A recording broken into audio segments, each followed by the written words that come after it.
Hello everyone, welcome to GSub online class. I hope you are hearing me. Just let me check once. Hello. Yes, it is recording. So, welcome to the next BPSC session. इस session में हम नया section start करने वाले हैं mains का, geography and economy वाला section. तो ये मेंस में जीएस पेपर 2 का सेक्शन 2 है. सेक्शन 1 उसमें पॉलिटी होता है, सेक्शन 2 जियो एंड इको होता है. तो जियो इको का पोर्शन हम स्टार्ट करेंगे. अब आप पूछोगे कि मैं डायरेक्ट जियो इको पे क्यों जंप कर रही हूँ. ठीक है, तो जियो इको में जब अभी हम सिलेबस देखेंगे उसका साथ साथ हम पूरे टॉपिक का एनालिसिस करेंगे. This is like a orientation class for the geo and eco. तो उसमें आप देखोगे कि जो भी टॉपिक्स हैं वो एज ए जनरल स्टडीज को पढ़ने के लिए आपको एक होलिस्टिक ओवरव्यू देगा. ठीक है, हिस्ट्री में क्या होता है, हम सिर्फ हिस्टोरिकल एस्पेक्ट्स को देखते हैं. करंट अफेयर्स में क्या होता है, करंट अफेयर्स भी कहीं ना कहीं स्टैटिक से लिंक होता है. ठीक है, एंड पॉलिटी क्या है, पॉलिटी तो पूरा ही डिफरेंट ऑलटुगेदर डिफरेंट थिंग है. तो जियो इको एक ऐसा पोर्शन है बीपीएससी मेंस का जिसमें वो टॉपिक्स हैं जिससे आपको जो भी सिविल सर्विसेज को क्या एक्सपेक्ट पूछती है सिविल सर्विसेज एग्जामिनेशन, उसका एक होलिस्टिक ओवरव्यू जियो इको देता है आपको. तो जियो इको में वो सारे टॉपिक्स हैं जो एक सिविल सर्वेंट बनने के लिए आपको इम्पोर्टेंस रखते हैं. ठीक है, साथ साथ पॉलिटिकल जो टॉपिक्स है वो तो है ही इम्पोर्टेंट. ठीक है, तो पॉलिटिकल जो पॉलिटी वाला सेक्शन है वो रितेश लेंगे आपका. बाकी मैं जियो इको वाला पोर्शन मैं स्टार्ट कर रही हूँ. एंड जियो इको डायरेक्ट हमने जंप इसलिए किया है because we want to start essay as well. तो ऐसे तब भी अच्छा लिख पाओगे जब थोड़ा बहुत आपको जीएस का कंटेंट पता हो. ठीक है, तो जीएस का कंटेंट आपको एक मल्टीपल डायमेंशंस कवर करने के लिए जियो को ऐसा सेक्शन है बीपीएससी का जहां से आप मल्टीपल डायमेंशन कवर कर सकते हो. इसमें हम इंटरलिंकेजेस भी देखेंगे, सारे टॉपिक्स का देखेंगे, उसमें हम इंटरलिंकेजेस भी देखेंगे और भी सारे एक्सपेक्ट्स को कवर करेंगे जिससे आपको वो डायमेंशंस भी मिलेगा कि आप एसे की शुरुआत भी कर सको. इसीलिए हमने सोचा कि क्यों ना जियो इको पोर्शन से हम स्टार्ट करते हैं. और इसके लिए कुछ पहले से बेसिक आपको कुछ ऐसा नहीं चाहिए, प्री रिक्विजिट नहीं चाहिए कि ये चीज पढ़ के आओगे तभी जियो इको कर पाओगे. ऐसा कुछ भी नहीं है. जियो इको का टॉपिक बहुत ही डिफरेंट है जो इकोनॉमी में आप प्रीलिम्स के लिए पढ़ते हो. ऐसे भी बीपीएससी के प्रीलिम्स में ज्यादा वैसा कुछ लाइक कंसेप्चुअल पूछता नहीं है, तो हम उतना डेप्थ में पढ़ते भी नहीं है और उसका कोई इंटरलिंकेजेस नहीं है इकोनॉमी में considering the BPSC mains examination. तो हम टॉपिक देखेंगे, उसी से आपको समझ में आ जाएगा. So this will be the orientation session. इस सेशन में हम क्या देखेंगे, हम सबसे पहले तो एक बार सिलेबस देख लेते हैं just to give you an idea कि सिलेबस में क्या लिखा हुआ है. Then you will get to know कि सिलेबस में कुछ नहीं लिखा हुआ है, वो हम आगे देखेंगे. फिर उसके बाद we will see the PYQs. तो लास्ट 10 ईयर्स 12 ईयर्स का हम पीवाईक्यू देख लेते हैं एक बार. Just you become comfortable with the questions itself, क्योंकि बच्चे पढ़ना तो स्टार्ट कर देते हैं, जब वो क्वेश्चन देखते हैं तो कहीं ना कहीं वो इस हेजिटेशन रहती है कि मैं क्वेश्चन देखूं भी कि नहीं देखूं. वो सोचते हैं छोड़ो ना, स्किप करो ना, मैंने पढ़ लिया. पता नहीं वो हेजिटेशन क्यों आ जाती है. Even I have faced that कि पढ़ना टॉपिक पढ़ लिया लेकिन क्वेश्चन देखने में वो डर रहता है कि पता नहीं बनेगा कि नहीं बनेगा. बेसिकली यही हेजिटेशन है, वो डर रहता है. इतना मैंने मेहनत किया, इतने मेहनत से एक टॉपिक पढ़ा और ये मुझसे क्वेश्चन सॉल्व ही नहीं हो रहा. ठीक है, तो एक बार हम क्वेश्चन ओवरव्यू देख लेंगे पूरा. क्वेश्चन देखने के बाद you will get to know कि what kind of topics we should have to cover in the geo eco portion. तो वो टॉपिक लिस्ट हम एक बार देखेंगे कि कौन कौन से टॉपिक लिस्ट को आपको इस ऑनलाइन क्लास में कवर किया जाएगा for the geo eco for the BPSC mains GS paper 2. Alright, तो ये हमारा आज का सेशन होगा, इस तरह से हम लेके जाएंगे. And I will tell you and guarantee you if you follow my schedule which I will told you in the class, उसको फॉलो करते हो, जो मैं पढ़ा रही हूँ उसको फॉलो करते हो, बार बार रिवीजन करते हो, साथ साथ जो टेस्ट होती है उसको देते हो, देन जो फियर है ना जियो इको का, मेंस में किसी भी एस्पिरेंट से पूछ लो, सबको जियो इको वाले पोर्शन में सबसे ज्यादा डर लगता है, वो फियर हट जाएगा. एंड मैंने ये बहुत बड़ा कितना भी सेमिनार, ऑफलाइन सेमिनार हुआ है, जितने भी हुए हैं, ऑनलाइन सेमिनार भी हुआ है, I always tell to my students कि जियो इको वाला जो portion it is my most favourite topic section BPSC का. ठीक है, तो this is like my most favourite section apart from the current affairs, क्योंकि हिस्ट्री और पॉलिटी क्या है, polity is also conceptual but you have to remember some judgements, you have to remember some articles to write in that, you have to remember some committees जिसमें आप लिख सकते हो। But geo eco is the game of all the interlinkages, सिर्फ interlinking ही करना है उसमें। तो फॉर द इंटरलिंकिंग इटसेल्फ जो फैक्ट्स और जो मैं आपको कंसेप्ट बताऊंगी वो याद रहना चाहिए, देन यू विल इंटरलिंक। ठीक है, तो चलिए हम आज का सेशन स्टार्ट करते हैं। जियो इको से हम स्टार्ट करने वाले हैं and with geo eco content you will be able to write essay as well. तो एसे भी हम स्टार्ट करेंगे। ठीक है, एसे का सेक्शन जब स्टार्ट होगा तो उसका अनाउंसमेंट आपको मिल जाएगा। तो जियो इको को स्टार्ट करने का मेन पर्पस यही है कि हम साइमल्टेनियसली एसे भी कवर करें एंड जियो इको अच्छे से कर लोगे then it will be very easy for you to cover the current affairs as well, to cover the science tech as well and even some aspects of the polity section as well. ठीक है, तो चलिए आज का session हम start करते हैं without any delay. I hope this is the clear understanding कि what we are going to do in that session. तो आज का जो सेशन है वो geo and eco, geography and economy, BPSC mains में जीएस2 का section 2। This section 2 covers the geo and eco portion of the BPSC syllabus। ठीक है, अब GS2 में obviously we know polity, geo and eco, science tech। तो geo, eco and science tech this session will be taken by me। apart from this essay also will be taken by me। ठीक है, बाकी history का art and culture तो हमने complete कर ही दिया है, उसमें हमने 5 टॉपिक किए। I hope you have attempted the last test, क्योंकि हमने सोच ही रखा है, हमने फॉर्मुलेट इस तरीके से किया है कोर्सेज को कि जैसे ही आपका कुछ टॉपिक कंप्लीट होगा you have to give test as well. ठीक है, तो आपका history and art and culture हो गया है। आर्ट एंड कल्चर के बाद आपने टेस्ट भी दे दिया। I hope you are continuing with the revision. वो रिवीजन का ड्यूरेशन अब बढ़ जाएगा, वो फ्रीक्वेंसी बढ़ जाएगी आपकी। ठीक है, पहले आप एक दिन पे 2 दिन पे करते थे, अब you have to revise at a stretch of like 6-7 days. ठीक है, क्योंकि आपने इतनी बार रिवाइज कर ली है तो आप जल्दी रिवाइजन कर पाओगे उसको। ठीक है, we are starting with the geo and eco portion. तो चलिए सबसे पहले what we are going to do, जैसा हमने आर्ट एंड आर्किटेक्चर में किया था, first we are going to see the syllabus. इसमें हमने सिलेबस नहीं देखा था बट ये I have told you art and architecture में कि 3 ही एक्सपेक्ट्स लिखे हुए थे। हाँ, और हमने 5 टॉपिक्स किए हैं आर्ट एंड आर्किटेक्चर में। तो हम सबसे पहले सिलेबस देखेंगे। सिलेबस देख के हमें पता चल जाएगा कि क्यों हमें PYQ देखना चाहिए। तो PYQs का हम देखेंगे, लास्ट 10 to 12 ईयर्स के PYQ एक बार देख लेंगे। अभी आप PYQ जब देखोगे तो आपको उतना समझ में नहीं आएगा एंड इट्स वेरी नेचुरल। इसमें इतना घबराने की बात नहीं है कि मुझे तो PYQ नहीं समझ में आ रहा, कैसे मेरा बीपीएससी मेंस निकलेगा। तो इसमें बिल्कुल घबराने की बात नहीं है, आराम से निकलेगा। अभी तो स्टार्टिंग ही कर रहे हो ना, at least you are looking at the PYQ। बहुत बच्चे तो करते भी नहीं है, 1 महीना पहले PYQ को भी देखेंगे या नहीं भी देखेंगे, ऐसे ही जाकर मेंस दे देंगे and many of them are selected as well. पहले वाले बीपीएससी में जो पहले लेता था, ठीक है, पहले की बात अलग थी but BPSC has change now. तो PYQ देखेंगे, उससे पता चल जाएगा। PYQ देखने के बाद you have the list of topics जो आपको करनी चाहिए बीपीएससी में। जियो इको पोर्शन में आपको ये टॉपिक्स करने चाहिए और इसी टॉपिक्स को हम कवर करेंगे टॉपिक वाइज। हम हर एक लेक्चर में एक टॉपिक को कवर करेंगे, 2 टॉपिक को कवर करेंगे एंड देन उसके बाद जैसे जैसे कंप्लीट होगा वैसे वैसे आपके सेशन टेस्ट चलेंगे एंड साथ साथ यहाँ पे मैं आंसर राइटिंग भी करवाऊंगी।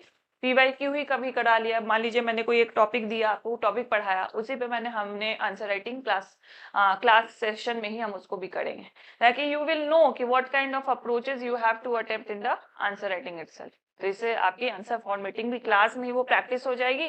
देन वो हेजिटेशन है ना आपका कि आंसर लिखने का हेजिटेशन, वो खत्म हो जाएगा आपका। ठीक है, तो चलिए स्टार्ट करते हैं जियो एंड इको के सिलेबस से।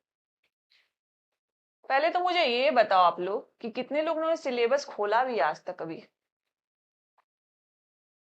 कितने लोगों ने सिलेबस खोला भी आज तक? सिलेबस खोला होगा तो यू विल नो ये जो भी इंपॉर्टेंट सर्कुलेशन होती है गवर्नमेंट की, वो हमेशा गजट निकालते हैं। Gazette is like a government notification, ठीक है। तो BPSC civil services examination is a very important examination which select the officers for the state government of level 7, level 9. So this is like a very important thing. So government releases notification, the gazette notification for its syllabus as well. ठीक है, तो चलिए हम एक बार syllabus देख लेते हैं। Syllabus में यू विल सी कि मेंस के भी सिलेबस है, प्रीलिम्स के भी सिलेबस है। तो हमें अभी से फोकस करना है जीओ एंड इको के पोर्शन पे, और जीओ एंड इको का ही सिलेबस हम कंसिडर करेंगे। बाकी आप लोग जिज्ञासा हो तो खोल के देख लीजिएगा।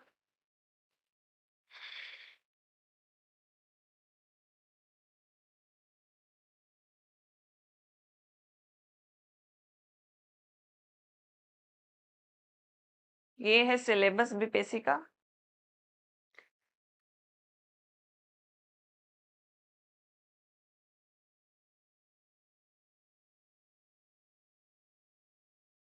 इसमें आप देखोगे मेंस एग्जामिनेशन पे हम लोग डायरेक्ट आते, ठीक है। इसमें मेंस एग्जामिनेशन है, जनरल हिंदी का पेपर होगा आपका, जीएस 1 का पेपर होगा। जीएस 1 का देखो कितना छोटा सा दे रखा है इन्होंने, एंड जीएस 2 का, अच्छा नहीं, दोनों का टॉपिक दे रखा है, कितने सेक्शंस होंगे, एंड देन उसके बाद सिलेबस का डिस्क्रिप्शन। तो यहाँ पे देखो ये पेपर 1 का है और हमें पेपर 2 से मतलब है। तो पेपर 2 का सिलेबस आई थिंक उतना ही है, हाँ देखो कितना कम दे रखा है। यही आपका सिलेबस है। अब इसको हम लोग पढ़ते हैं, फिर देखते हैं कि कितना आपको इसमें से डिकोड कर पाते हो। तो सबसे पहले इसमें उन्होंने जो सेक्शन है उसको डिवाइड कर दिया है। तो जैसे the part relating to the Indian polity will include questions on the political system in India including Bihar. बस इतना है कि पॉलिटी में the questions include political system in India, in India and in Bihar, ठीक है। The part in the part pertaining the Indian economy and geography, जो हम लोग करने वाले हैं अभी, उसमें the question will be put on the planning in India and physical and economic and social geography of India and Bihar. बस that's it. अब इसके अलावा कुछ है ही नहीं। कितना वेग है बताओ, फिजिकल, ठीक है, इकोनॉमी, सोशल और प्लानिंग, दैट्स इट। 4 टर्मिनोलॉजी इन्होंने यूज की है, उसी पे सिलेबस हो गया है कंप्लीट। अब मुझे बता दो कौन इतना ज्ञानी है कि इसको समझ के आपको टॉपिक पता चल जाएगा। जो है भाई बता दो, आपका अभी निकल सकता है। ये 4 टर्मिनोलॉजी है जो जियो एंड इको वाला जो सेक्शन है उसको ये कवर करता है, उसका syllabus. Will it be suffice to know कि which topic we should have to cover? Obviously not. Next, आप देखो सेक्शन 3 जो है साइंस टेक का, in the development of India. पहले तो इसका role and impact of science tech in the development of India question will be asked to test the candidate awareness of the role and impact of the science tech in India and Bihar emphasis will be applied on it. एक ही चीज को 2 बार लिख दिया है, role and impact of science tech, that's it. Role and impact of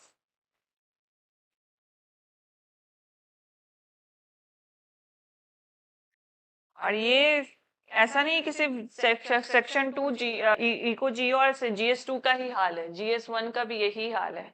इसको देख लो बस, आधा से ज्यादा में तो हिस्ट्री का पोर्शन सिर्फ लिखा हुआ है, दैट्स इट, और कुछ ज्यादा नहीं लिखा हुआ है। अब वो भी इसलिए लिखा हुआ है क्योंकि इसमें मौर्य, पाल आर्ट और पटना कलम को स्पेसिफिकली डिस्क्राइब बता दिया है। आइडियोलॉजी में बता दिया गांधी, टैगोर और नेहरू, बट इसके अलावा भी पूछता है, ठीक है। तो आपने देख लिया कि कितना वेग है इसका सिलेबस। हमें बस इको एंड जियो से मतलब है क्योंकि अभी हम वो सेशन स्टार्ट कर रहे हैं। जब साइंस टेक स्टार्ट करेंगे then we will see the syllabus again, just to remind you कि कितना वेग सिलेबस होता है।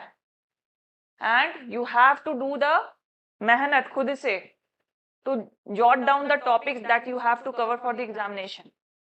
तो मैं बार बार दिखाऊंगी, जब भी मैं कोई सेशन स्टार्ट करूंगी तब तक मैं दिखाऊंगी कि कैसा सिलेबस है, जस्ट टू टेल यू कि अलग से मेहनत करनी होगी आपको फॉर द टॉपिक्स इटसेल्फ। तो वो मेहनत अब नहीं करनी होगी, क्योंकि we will provide you the topics, and वो भी हम प्रूफ के साथ प्रोवाइड करेंगे कि देखो भाई ये बीपीएससी के पीवाई क्यू आए हुए हैं, यहाँ से हमने टॉपिक सेग्रीगेट करके आपको दिया है, वही टॉपिक हम कवर करेंगे। ठीक है, तो पॉलिटी में पॉलिटिकल सिस्टम, चलो पॉलिटी हटाओ, अभी हमें जीओई को ही देखना है। तो जीओ एंड इको में देखो planning, physical, economic and social, that's it, that's the syllabus, official gazette में यही मेंशन है। अब मुझे बता दो कि इससे कौन कौन सा टॉपिक कर लोगे आप, जो थोड़े भी बीपीएससी से जुड़े हैं और जिन्होंने एक दो बार अटेम्प्ट किया है, they will able to guess, क्योंकि उन्हें पता है, उन्होंने मेहनत की है थोड़ी बहुत इधर उधर से। ठीक है, लेकिन जो बिल्कुल बिगनर है, will you be able to tell me the topics that you want to cover, that you have to cover for the BPSC mains? नहीं ना। चलो, अब हमें इससे क्या पता चलता है? अब हमें इससे पता चलता है कि इससे तो भाई मेरा कुछ नहीं होने वाला, I need to have some other set of BPSC authorized material। BPSC के द्वारा कोई मटेरियल हमें होना चाहिए हमारे पास, जहां से हम टॉपिक सेग्रीगेट कर सकते हैं। अब सिलेबस के अलावा कोई मटेरियल तो बीपीएससी ने जनरेट नहीं किया कंटेंट के लिए, ऑब्वियसली कोई बुक तो नहीं निकाली। अब बोलोगे प्रीलिम्स में जो इम्तियाज अहमद सर की एमसीक्यू बुक है वो उनकी पर्सनल है, वो बीपीएससी ने नहीं निकाली है। This is like a coincident कि वो फिर बीपीएससी में as a board member select हुए, लेकिन उसको बीपीएससी स्पॉन्सर नहीं करती है।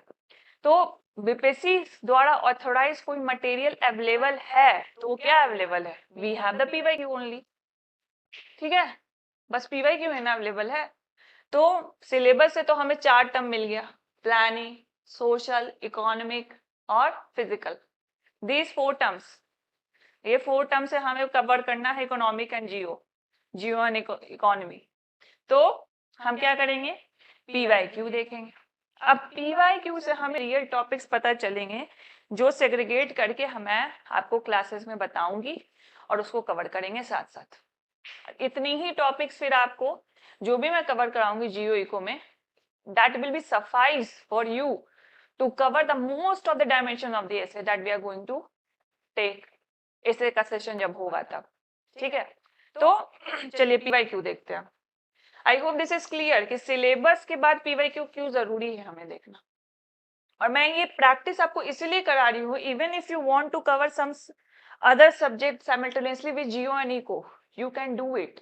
बट कैसे स्टार्ट, कहाँ से करोगे? स्टार्ट करोगे सिलेबस से। Even it is vague, just go to the syllabus, किसी के वीडियो मत सुनो, just do the practice and do the exercise by yourself, you will find it interesting.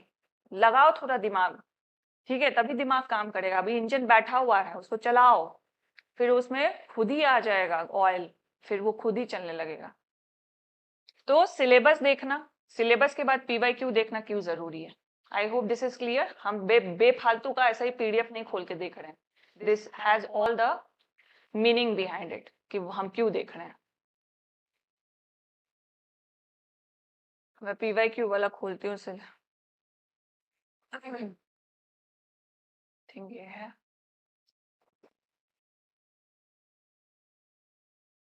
अच्छा, ये टॉपिक खुल गया, ये टॉपिक खुल गया है, मैं पीवाईक्यू खोलना चाह रही हूँ जस्ट टू सी कि कौन कौन से टॉपिक्स हमें करने हैं। इसमें आपको टॉपिक अभी सेग्रीगेट नहीं करना, मैं टॉपिक की लिस्ट ही आपको प्रोवाइड कराऊंगी, अभी क्लास में ही जॉट डाउन कराऊंगी, पीडीएफ बाद में अपलोड करवाऊंगी, लेकिन क्लास में आपको जॉट डाउन करना है। ठीक है, पूरा पीडीएफ के भरोसे मत बैठा करो। क्लास ले रहे हो, 3 घंटा की क्लास है, 1 घंटा की क्लास है या 2 घंटा की क्लास है, एक्टिवली पार्टिसिपेट करना है आपको। और एक्टिवली पार्टिसिपेट कैसे होगा? जब आपके हाथ भी चलेंगे आपके आंखों के साथ, तभी दिमाग काम करेगा, क्योंकि दिमाग यहाँ बैठे बैठे कहीं और ही चला जाता है।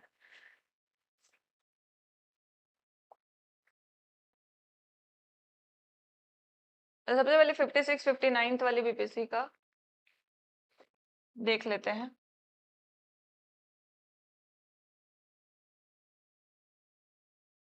तो यहाँ से हम देख रहे हैं, यहाँ से हमने आर्ट एंड आर्किटेक्चर में भी पीवाईक्यू देखे थे, just to get an idea कि कैसे कैसे क्वेश्चन आते हैं। उसमें जो टॉपिक्स बहुत कम थे तो we are able to cover very easily.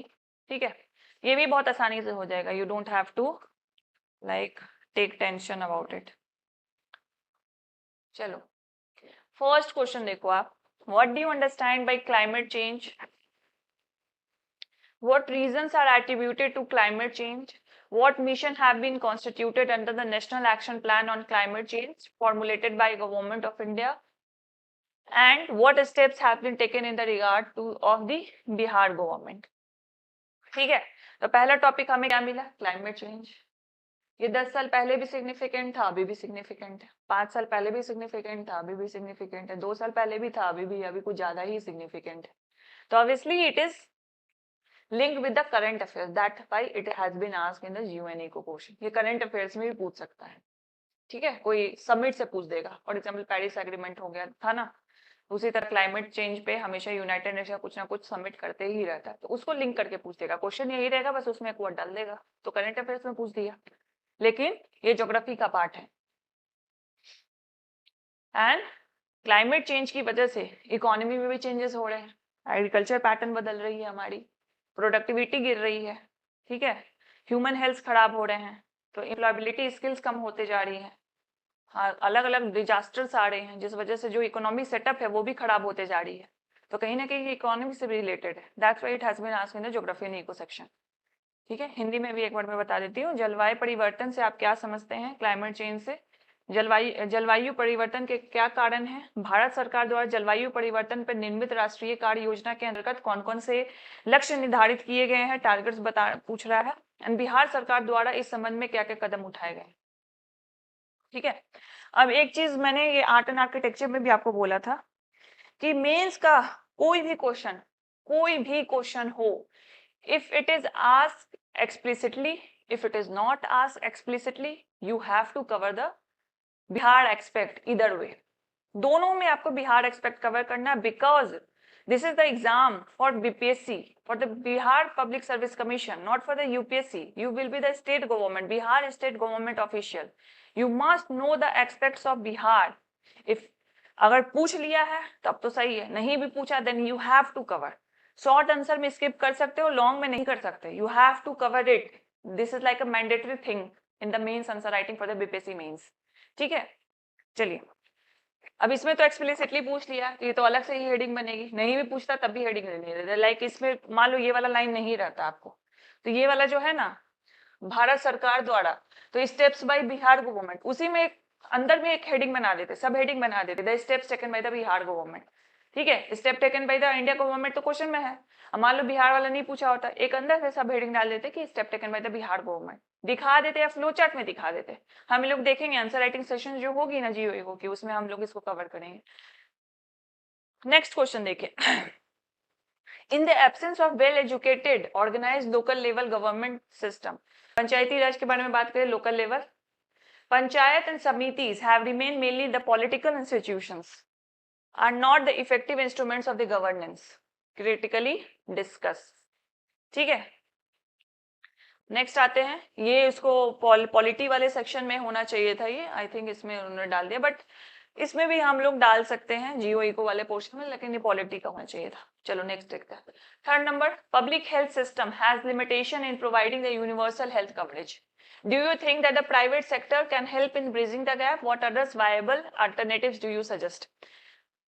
सार्वभौतिक स्वास्थ्य सेवाएं प्रदान करने के लिए लोक स्वास्थ्य प्रणाली की सीमाएं हैं। क्या आपके विचार से निजी क्षेत्र इस कमी अथवा दूरी को भरने से सेतु के रूप में सहयोग कर सकते हैं? आप कौन से अन्य उचित विकल्पों का सुझाव देंगे? तो यहाँ से हमें कौन सा टॉपिक मिला? हेल्थ मिला। हेल्थ में कौन कौन सा टॉपिक मिला? यूनिवर्सल हेल्थ कवरेज करना है, privatisation in the health sector करना है।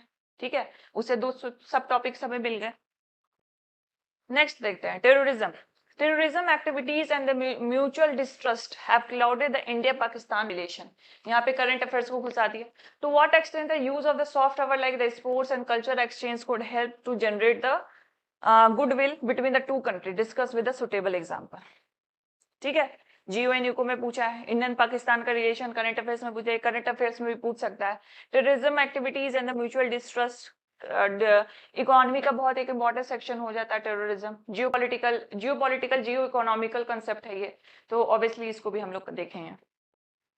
और यही सारे टॉपिक्स हैं आपके, लाइक ऐसे में जो टॉपिक हम कन्वेंशनल जो टॉपिक है फिलोसफिकल को हटा दो, जो कन्वेंशनल टॉपिक यही हैं, education, women, health, food security, terrorism, tourism, ठीक है, ग्लोबलाइजेशन, अर्बनाइजेशन, यही सारे टॉपिक्स आपको ऐसे में भी करने हैं। दैट्स व्हाई हमें फोकसिंग कि जीओ को अच्छे से कर लो, ऐसे भी अच्छे से हो जाएगा। Even the science tech as well, science tech आपको लगता होगा कि लाइक बहुत ही साइंटिफिक है, हमें तो एआई अच्छा से पढ़ना पड़ेगा, हमें तो उसके पूरे कंपोनेंट्स को जानना होगा। नहीं, syllabus itself says role and impact, उसका रोल क्या है, उसका एप्लीकेशन क्या है, अभी इकोनॉमी में कैसे हेल्प करेगा, एंड एज वेल एज उसका इम्पैक्ट क्या हुआ, long term impact, short term impact क्या हो सकता है उसका, ठीक है।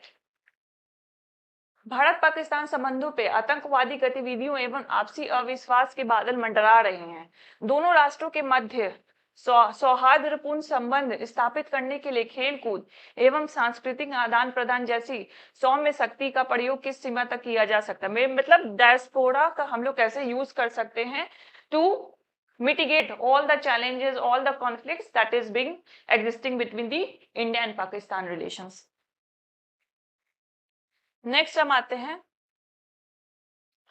अच्छा ओके, सो पहले वाले जो बीपीएससी एग्जाम होता था उसमें ऑप्शंस नहीं दिए जाते थे, तो इसलिए 4 ही क्वेश्चन है। 60 67 में भी देख लें हम, ओके तो 62nd बीपीएससी, पहले हमेशा की तरह हर साल बीपीएससी वैकेंसी नहीं निकालता था, तो एक ही साथ क्लब करके एक एग्जाम ले लेता था, दैट्स व्हाई वैकेंसी भी उसमें ज्यादा होती थी, एंड क्वेश्चन तो आप देख ही रहे हो, कोई ऑप्शन भी नहीं है इसमें, जो दिया है वही आपको अटेम्प्ट करना है। अब इसमें देखो दो टॉपिक, तो 2-3 टॉपिक हमें मिल गए, हेल्थ मिल गया, टेररिज्म मिल गया, एज वेल एज जो पहला हमने कौन सा देखा था, पहला हमने देखा था क्लाइमेट चेंज ज्योग्राफी का, ठीक है। अब इसमें देखिए, not just providing employment but increasing the employability of the labor,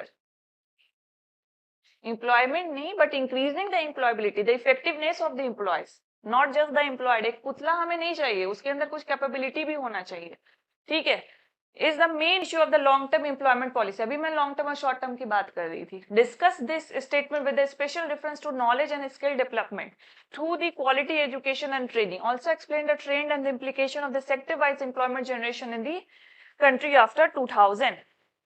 अब ये देखो ये वाला क्वेश्चन, अगर मोटा मोटा टॉपिक निकालेंगे, what would be the topic, employment, what would be the topic, unemployment, ये मोटा मोटा टॉपिक हमसे इससे निकल गया। अब इसके अंदर सब टॉपिक निकालो, तो obviously the human resource, the quality of human resource, वो निकल गया, ठीक है। द एम्प्लॉयबिलिटी स्किल मतलब क्या होता है, the quality of human resource, हमें सिर्फ लाइक लेबर नहीं चाहिए, we need also the skill in it, so that we can like use that skill in the economy boosting of the state. ऐसा नहीं कि बस हमें लेबर चाहिए, लेबर तो हमारे पास है, तभी तो माइग्रेशन की प्रॉब्लम है, ठीक है। तो स्किल और नॉलेज के साथ हमें वो लेबर चाहिए, वो ह्यूमन रिसोर्स चाहिए। तो human resource, employment, unemployment, as well as the education as well, कि how knowledge and skill can be gain through the quality education and training. तो वोकेशनल ट्रेनिंग, ये सारे एक्सपेक्ट्स इसमें आ गए।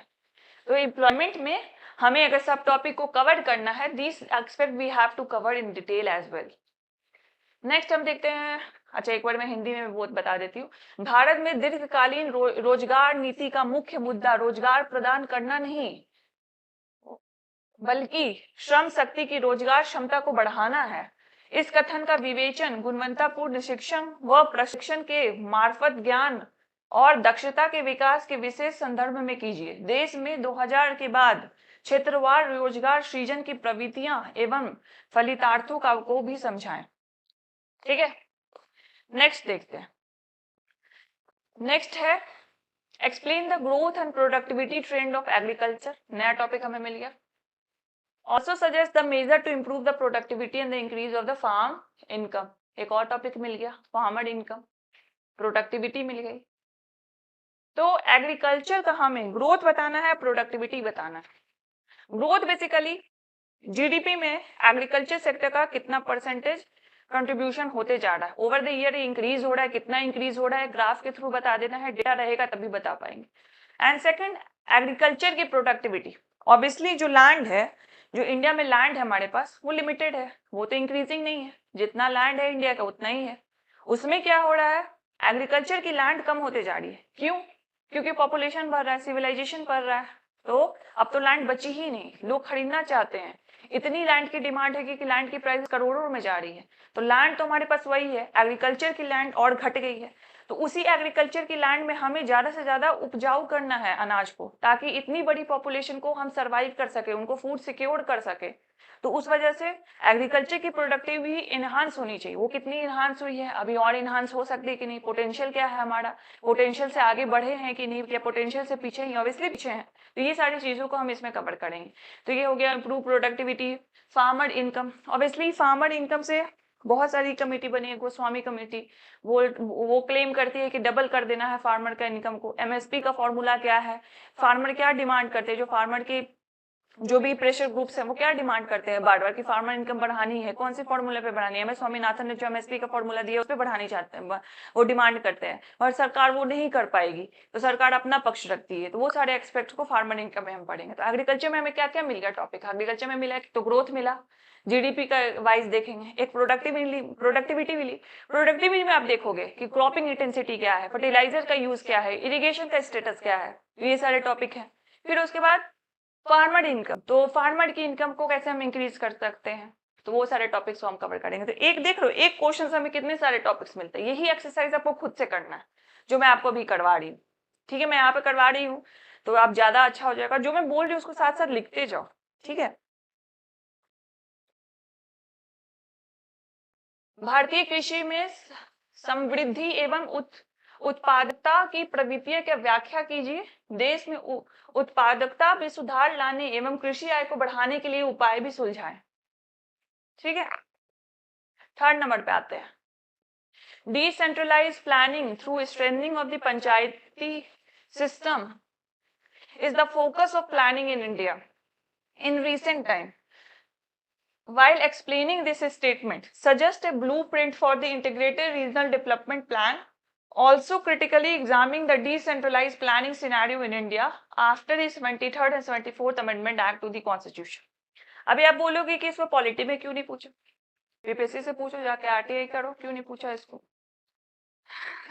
ये पंचायती राज है, डाला है, BPSC trying to link it here कि पंचायती राज के एक्सपेक्ट में बताओ कि इकोनॉमिक प्लानिंग क्या हुई है, but economic planning is the core topic of the geo and eco. ठीक है, तो डिसेंट्रलाइज प्लानिंग हो गई। अब डिसेंट्रलाइज प्लानिंग का क्या मतलब, अभी हमने देखा था planning, social, economic and physical, these 4 terminologies were written in the syllabus, है ना। तो हमें क्या करना है, प्लानिंग पढ़ना है। तो प्लानिंग क्या, इकोनॉमिक प्लानिंग भी हो सकती है, ज्योग्राफिकल प्लानिंग भी हो सकती है, सोशल प्लानिंग भी है, फिजिकल प्लानिंग भी है। ठीक है, तो इसमें क्या पूछ रहा है, रीजनल डेवलपमेंट प्लान बताना। Regional development plan is mostly related to the economical aspect. तो यहाँ से वो टॉपिक हमें मिल गई। डिसेंट्रलाइज प्लानिंग मतलब economic planning at the local level, एक सेंट्रल लेवल पे, यूनियन पे ही ना हो, अलग अलग मौजे में हो, अलग अलग विलेजेस में हो। ठीक है, तो मौजा मतलब विलेज होता है। तो इसमें हमें कौन कौन से टॉपिक मिल गए, हमें मिल गया इकोनॉमिक प्लानिंग। ठीक है, हमें इकोनॉमिक प्लानिंग मिला। सेकंड हमें क्या मिला, रीजनल डेवलपमेंट मिल गया। ठीक है, एंड फिर उसके बाद हमें क्या मिला, डिसेंट्रलाइज प्लानिंग भी मिल गया। तो जैसे ही डिसेंट्रलाइज प्लानिंग की बात आएगी, you have to include the Panchayati Raj system. ठीक है, उसमें हम सारे स्कीम्स के बारे में बात करेंगे। अभी तक पंचायती राज का इवोल्यूशन कैसे हुआ, बिहार से रिलेटेड कोई कोई स्कीम्स है, बिहार में कब पंचायती राज आई, कब उसमें क्या क्या चेंजेस लाए गए। ठीक है, वो सारी चीजों को कवर करेंगे।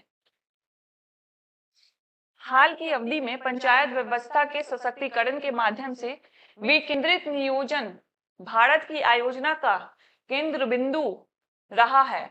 इस कथन को समझाते हुए समन्वित प्रादेशिक विकास नियोजन की एक रूपरेखा प्रस्तुत कीजिए। यहाँ पे आपको ब्लूप्रिंट भी बताना है इंटीग्रेटेड रीजनल डेवलपमेंट के लिए, कि कैसे हम रीजनल डेवलपमेंट, मतलब यहाँ से आपसे सजेशन मांग रहा है कि what if you are the SDM of a reason.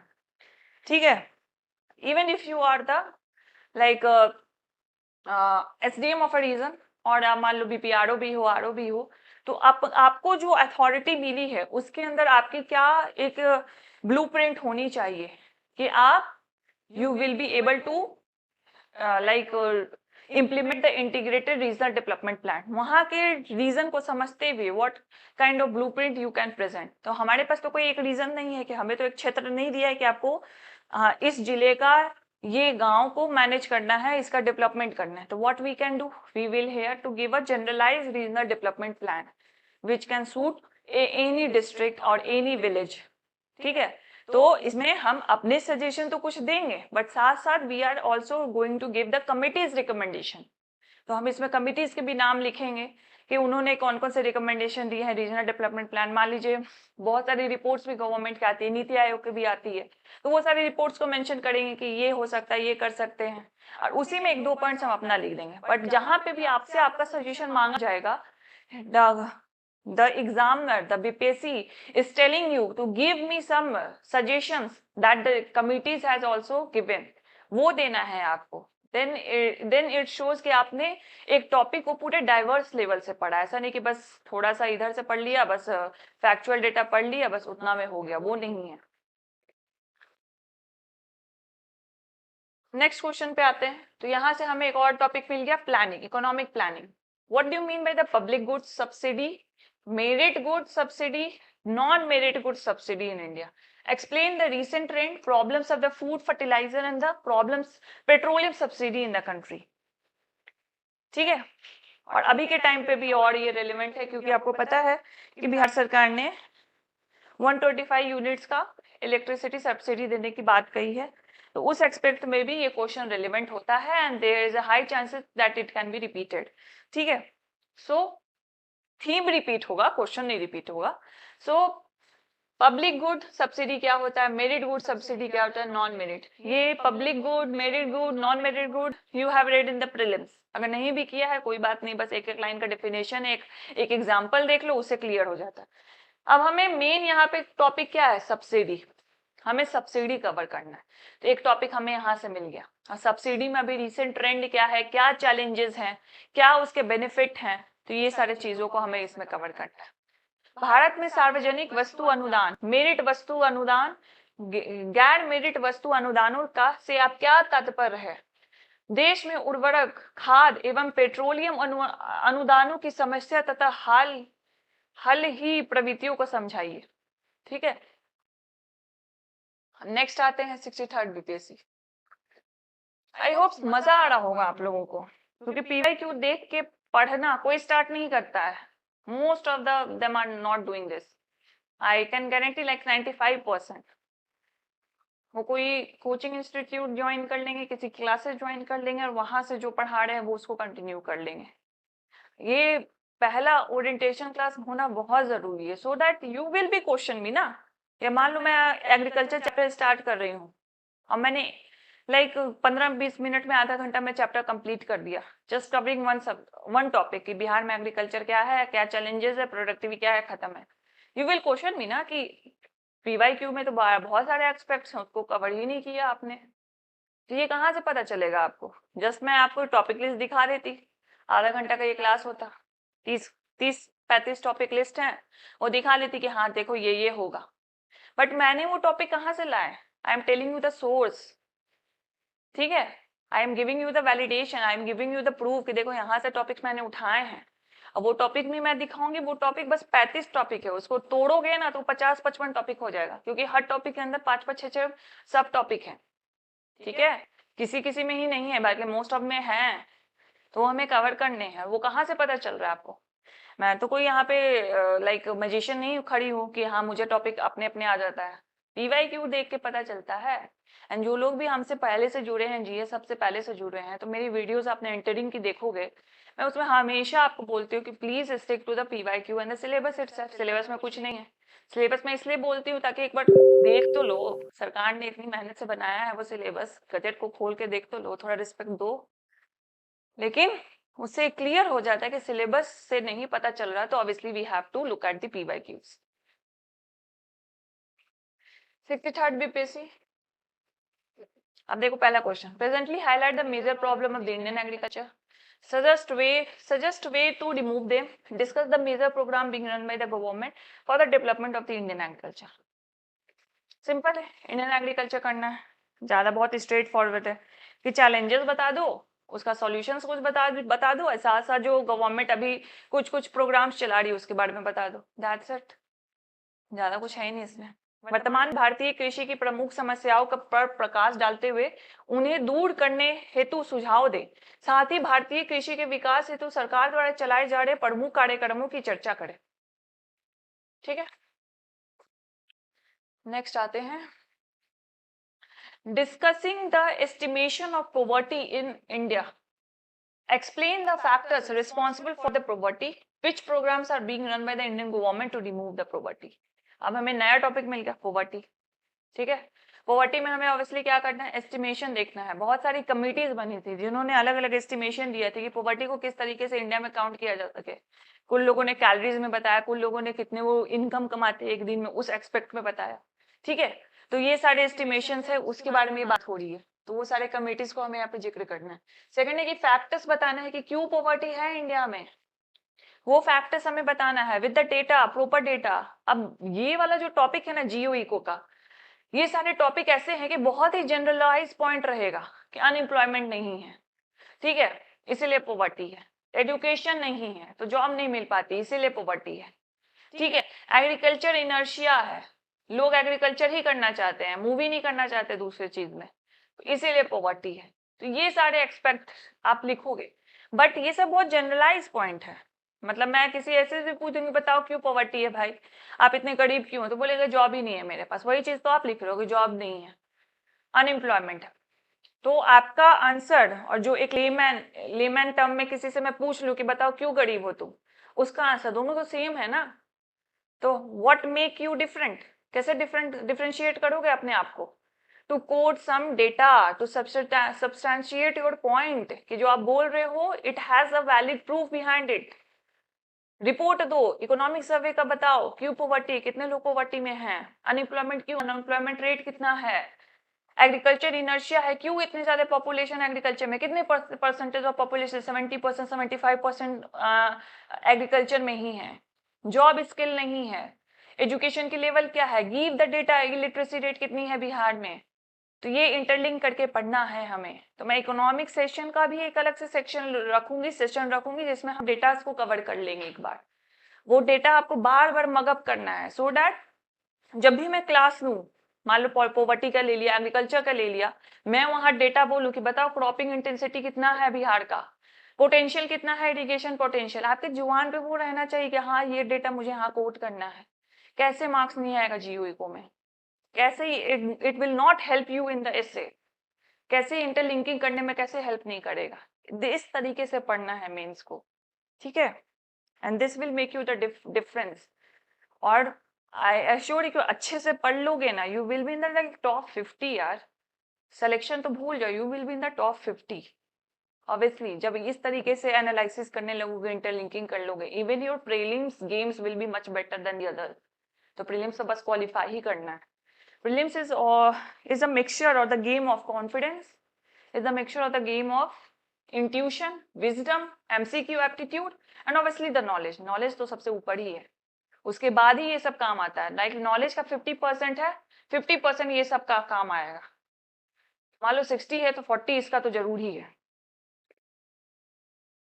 Bharat में गरीबी के अनुमान पे चर्चा करते हुए गरीबी के लिए जिम्मेदार कारकों की व्याख्या करें। भारत सरकार द्वारा गरीबी दूर करने के लिए कौन कौन से कार्यक्रम चलाए जा रहे हैं। नेक्स्ट क्वेश्चन आते हैं, explain the reason why India major land scale industries have been established in the geographical areas, in some areas explain may key industries of the India. Bharat के प्रमुख बड़े पैमाने के उद्योग भौगोलिक दृष्टि से कुछ विशेष क्षेत्रों में ही स्थापित हो पाए हैं, इसके कारणों की व्याख्या करें। भारत के प्रमुख बुनियादी उद्योगों की व्याख्या करें। तो यहाँ पे क्या पूछ रहा है, लार्ज स्केल इंडस्ट्रीज पूछ रहा है। लार्ज स्केल इंडस्ट्रीज होती है, मीडियम स्केल इंडस्ट्रीज होती है, स्मॉल स्केल इंडस्ट्री होती है, माइक्रो स्केल इंडस्ट्रीज होती है, तो वो सारे हम पढ़ेंगे। तो इसमें हमारी लार्ज स्केल इंडस्ट्रीज के बारे में पूछ रहा है, और इसको लिंक कर दिया ज्योग्राफी से। देखो इकोनॉमी को कैसे लिंक कर दिया ज्योग्राफी से। इंडस्ट्री क्या है, industry is a economic sector, manufacturing is a economic sector, जब आप पढ़ते ही होगे सेकेंडरी सेक्टर, तो basically these are the manufacturing और द इंडस्ट्रियल सेक्टर। तो इकोनॉमिक कंसेप्ट है, ज्योग्राफिकल लोकेशन, जो दोनों को मिक्स कर दिया becomes the geo eco portion of the BPSC mains. तो large scale industries geographical area से कैसे लिंक है और कुछ ही एरिया में क्यों ये बनती है, what are the reason behind it, and explain the main key industries of the India के मेन की इंडस्ट्रीज को भी एक्सप्लेन करते हुए आपको ये बताना है। ठीक है, तो लार्ज स्केल इंडस्ट्रीज में हम सारे इंडस्ट्रीज को देखेंगे, iron industry, steel industry, cotton industry, jute industry, ये सारे क्या है, लार्ज स्केल इंडस्ट्रीज हैं। छोटे लेवल पे नहीं है, बड़े लेवल पे इसकी मैन्युफैक्चरिंग होती है। और क्यों ये स्पेसिफिक एरियाज में लोकेटेड हैं, शुगर केन इंडस्ट्रीज। ठीक है, एक और टॉपिक मिल गया हमें, इंडस्ट्रीज में हमें मिलेगा लार्ज स्केल है, तो लार्ज स्केल से और भी स्केल्स है ना, छोटे बड़े माइक्रो लेवल पे, वो सारे हो गए। ज्योग्राफिकल रीजंस पे ही क्यों है, तो हो गए। एंड जैसे भी एक इकोनॉमिक टॉपिक आपको आया तो उसका चैलेंजेस तो आपको करना है, उसका बेनिफिट आपको करना है, उससे रिलेटेड स्कीम्स देखने हैं गवर्नमेंट ऑफ इंडिया लेवल पे, गवर्नमेंट ऑफ बिहार लेवल पे ही, एंड उसका वे फॉरवर्ड तो आपको बताना है। तो ये 4-5 जो टॉपिक है, ये 4-5 टॉपिक हर एक टॉपिक में, ये 4 सब टॉपिक हर एक टॉपिक में कवर करना है। उसके अलावा जो करना है वो हमें पीवाईक्यू से पता चल रहा है। ठीक है, जैसे हम इंडस्ट्री करते हैं तो इंडस्ट्री में आपको जरूर बताती कि क्या बेनिफिट होता है, क्या चैलेंजेस है, अभी क्या गवर्नमेंट ने स्कीम्स लिए हैं, प्रोग्राम्स चलाए हैं, एफोर्ट आगे की क्या रहा है। इसके अलावा क्या टॉपिक आ गया, large scale industry, small scale industry, medium scale industry, micro level industries, geographical area पे ही क्यों रहते हैं, कुछ स्पेसिफिक ज्योग्राफिकल एरियाज पे ही क्यों इंडस्ट्रीज को बनाया जा रहा है। ठीक है, तो ये सारे एक्स्ट्रा पॉइंट्स हमें कहाँ से मिल गए, पीवाईक्यू से मिल गए। 4th नंबर पे, explain in detail the major minerals known in India, discuss their contribution in the economic development of the Indian economy as well as tell the key points to the Indian new mineral policy. Bharat में पाए जाने वाले प्रमुख खनिजों की विस्तार से व्याख्या करें, भारतीय अर्थव्यवस्था के आर्थिक विकास में इनके योगदान की चर्चा करें, साथ ही भारत की नई खनिज नीति के प्रमुख बातों को बताएं। तो यहाँ पे क्या टॉपिक हमें मिल गया, मिनरल, और ये मिनरल हम इंडस्ट्री में ही कवर कर देंगे। मिनरल बेस्ड इंडस्ट्रीज, जब हम टाइप ऑफ इंडस्ट्रीज पढ़ेंगे तो उसमें आता है mineral based industry. Mineral based industries में ही अलग अलग मिनरल्स को पकड़ते हुए, टॉपिक को लेते हुए हर इंडस्ट्रीज को हम इसमें कवर करेंगे। ठीक है, तो उसके कंट्रीब्यूशन हमें बताना है, इकोनॉमिक डेवलपमेंट में क्या उसका कंट्रीब्यूशन है। ठीक है, और की पॉइंट्स हमें बताना है, जो उस टाइम जो न्यू मिनरल पॉलिसी आई थी, अभी भी मिनरल्स को लेके काफी पॉलिसीज सरकार चलाती है, तो हम अभी के रेलेवेंसी के हिसाब से कोई पॉलिसी को देखेंगे, कोई स्कीम को देखेंगे। ठीक है, बस हम इससे एक थीम ले रहे हैं कि इस थीम पे आगे भी पूछ सकता है, क्योंकि still mineral is the essential part of the economy. अब तो और उसका सिग्निफिकेंस बढ़ गया है, considering the semiconductors and nuclear power plants और अदर अल्टरनेटिव्स हम देख रहे हैं। नेक्स्ट आते हैं 64th बीपीएससी का पेपर पे।